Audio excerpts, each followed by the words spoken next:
Hanggang ngayon guys, nag-aayos pa rin ako ng garden ko. Inaayos ko yung mga dapat kong ayusin. So dito, magtatanim tayo ng mga crotons at mga tea plants. At lalagyan ko ito ng hollow block para ma-prevent yung soil erosion niya. I mean, kasi pag umuulan guys, naaanod yung mga lupa rito. So lalagyan natin ito ng isang patong lang na hollow block para makulong siya. At dito natin ilalagay yung mga lupa, dadagdagan natin ng lupa at pataba ang area na ito. So ayan, binubungkal-bungkal ko kasi nga medyo matigas na yung lupa na to. So parang fence lang siya pero isang patong lang ng hollow blocks. Ayan, so kukunin natin yung mga hollow blocks at ilalagay natin dito. Mula pagdating ko guys, grabe. Araw-araw kong nagtatrabaho, nagga-gardening pero hanggang alas 11, alas 12 lang kasi napakainit. Mataas na yung araw kahit nga pag-start pa lang ng alas 8, mataas na yung araw.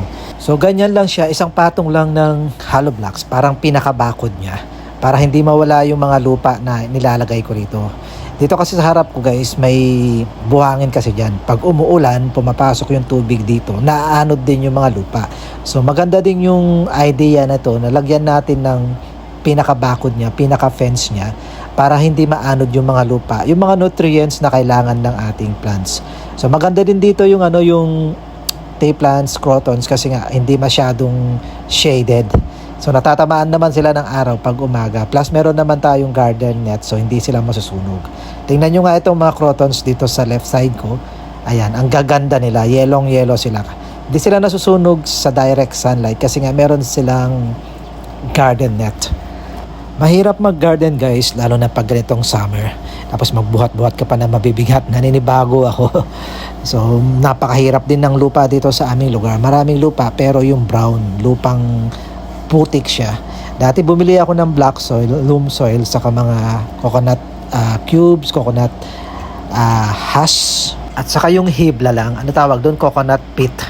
Ayun. So ayan, ganyan lang siya guys, babakuran ko lang tapos tatamnan natin ng crotons nga, tatamnan natin ng mga tea plant. So ayan, malapit na to. So ganyan lang ang ginagawa ko araw-araw guys, nagbabakod, nag-aayos, nagre-replant. Marami to, matatagalan ako kasi marami akong i-replant. Ayan, nakakapagod talaga. Papakita ko sa inyo kung kaano kaganda ito. Simple lang pero okay na yan. Hindi pa naman permanent to kasi marami pang magtatrabaho rito. Marami pa akong ipapaayos. Ayan, so ganyan lang siya. Tatamnan natin sa sa loob niya ng mga crotons. So dadagdagan ko. Actually ito guys, tanim ko to last year. So dadagdagan ko lang yan. Etong hollow block nito, hanggang dito lang yan eh. Matawag nito. Tinatawag kong mini fence. Hanggang dito lang yan dati. Pero ngayon dinagdagan ko. So ito mga crotons nito, mga bago yan. Marami kasing crotons na in-order ko tapos hindi naman naitanim ng sister ko. Nakalagay lang sila sa mga pot. So hindi na direct sunlight. So kailangan kong direct sunlight ang mga ito. Yang nakikita niyo yung mga yan, bagong tanim ang mga yan, tinanim ko lang. So mabubuhay naman na sila kasi nasa pot sila. Ayan, eto, bakante yan. Tinanggal ko yung mga nandyan na mga snake plants at kung ano-ano pa. So bubungkalin ko yan, aayusin ko. Tingnan nyo ito guys, oh.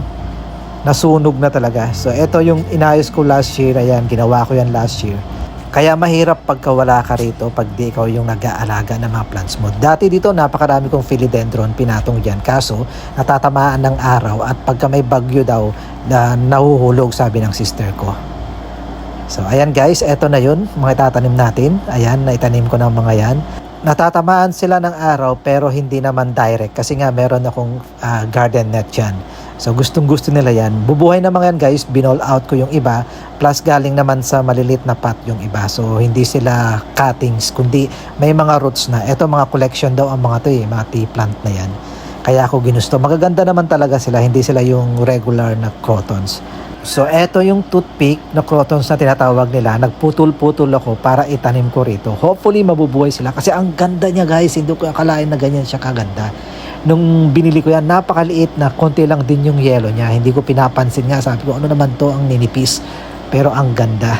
So ayan, tatamnan natin lahat yan hanggang dito sa gilid ng mga crotons, pang-arawan talaga, mga tea plant, tapos meron din akong mga old plants dyan na tinanim ko na last year tulad nito. Gandang-ganda ako dito guys. So sana maparami ko siya. Cuttings lang yung ginawa ko tulad nito. hopefully mabubuhay sila, magsusurvive sila. Ayan o, mga lendeni ay. Marami akong buto or seeds ng mga caladium dito eh. Nagsisipagtubuan na lang sila. Nagdo-dormant kasi sila, kaya sabi ko sa sister ko, huwag bungkalin ng mga ito. Or kung may mga nabungkal kayo, itanim lang din. So ayan pa yung cuttings. Gusto ko kasi maparami natin itong toothpick na ito. Ang ganda kasi ng kulay. Ayan o, di ba? Hopefully mabubuhay sila. So, ang ganda. Nakakatuwa lang magtanim-tanim. Ang taas na ng araw. So, hanggang ganito lang ako guys, patanim-tanim tapos titigil na naman. So, eto, ayusin ko yan bukas. Tatamnan natin ng mga crotons, mga desert rose, at tea plant. Pang-arawan talaga. Ayan, iboball out ko yung mga iba dyan na mga crotons, yung mga tea plant na nandyan. Okay guys, hanggang dito na lang tayo. Thanks for watching.